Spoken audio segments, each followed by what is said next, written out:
accès à cette science islamique-là, toutes les sciences auxiliaires qui aident à accéder à la science islamique dans ses différents types et ses différentes catégories, telles que les sciences de la langue arabe.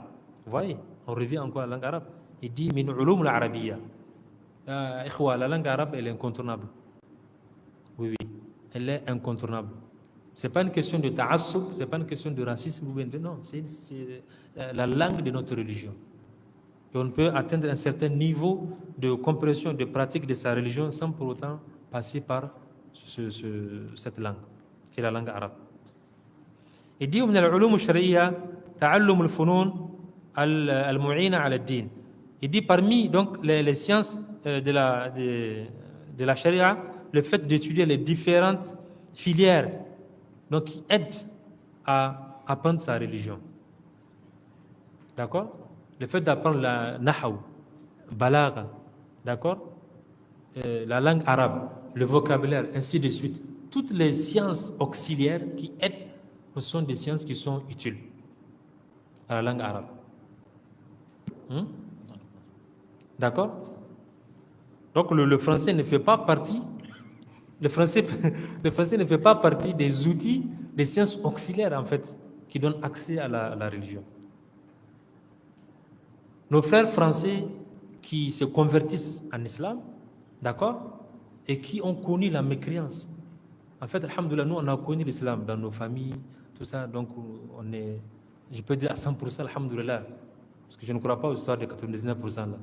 D'accord? À 100%, alhamdoulilah, au Niger, en tout cas, les gens, c'est l'islam. Alhamdoulilah. D'accord?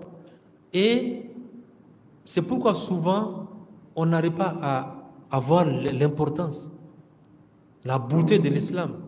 D'accord? Et aussi cette chance qu'on a eue. Mais ceux qui étaient dans la mécréance avant de connaître l'islam, c'est-à-dire que nos frères, par exemple, européens ou français, nos frères de la Sunna, qui arrivent à se convertir, il y en a qui quittent la France, ils vont en Arabie Saoudite, en Égypte, d'accord? Dans la même de la sous-région, au Mali, ils ne sont pas rares, d'accord? Et pour apprendre, surtout en Égypte, ils vont là-bas, ils essaient, à la base, soit un ingénieur, je ne sais pas, en tout cas un spécialiste en quelque chose, qui va là-bas, qui laisse tout, il essaie de se débrouiller avec son épargne, surtout dans ces pays, il apprend l'arabe. Il commence par la langue arabe. Il apprend très bien l'arabe, et ensuite il commence à apprendre les moutons, il les mémorise. D'accord? Vous allez voir 5 ans, 10 ans, c'est quelqu'un qui connaît l'essentiel, qui a l'essentiel qu'il faut. Quand vous prenez par exemple Suleiman al-Haïti, Suleiman al-Haïti, je pense que j'ai bonne mémoire, il s'est converti en 91. Aujourd'hui, c'est l'une des références de la Dawa Salafiyya en langue française. Hein? Voilà. Mais c'est parce qu'il s'est donné le temps d'apprendre sa religion. Combien de gens qui sont là depuis 91 et qui se prétendent même prédicateurs à Niamey, dans des histoires de clubs, des jeunes, des trucs comme ça, mais qui n'ont même pas appris ce que ce monsieur aujourd'hui connaît, même la cheville, même les 0,0 combien de pourcents. Tome 1. Tome 1 de Médine, ils n'ont pas appris. Oui. Même tome 1 de Médine, c'est encore élevé, je trouve.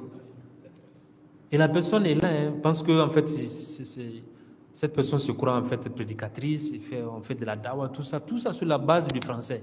Prendre des livres traduits, voir sur Google, et maintenant avec l'IA et tout ça là, d'accord? Et parler des événements, au Niger on a ça, on a telle mine, on a des... Non, on parle de l'islam.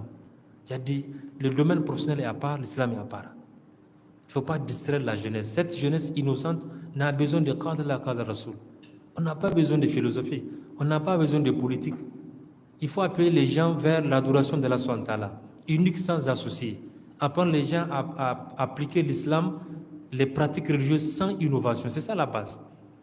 Apprendre les gens à croire à Allah subhanahu wa ta'ala, unique sans associer, sans tomber dans le shirk, sans tomber dans le polythéisme, que les gens aient une bonne croyance, croient à Allah subhanahu wa ta'ala.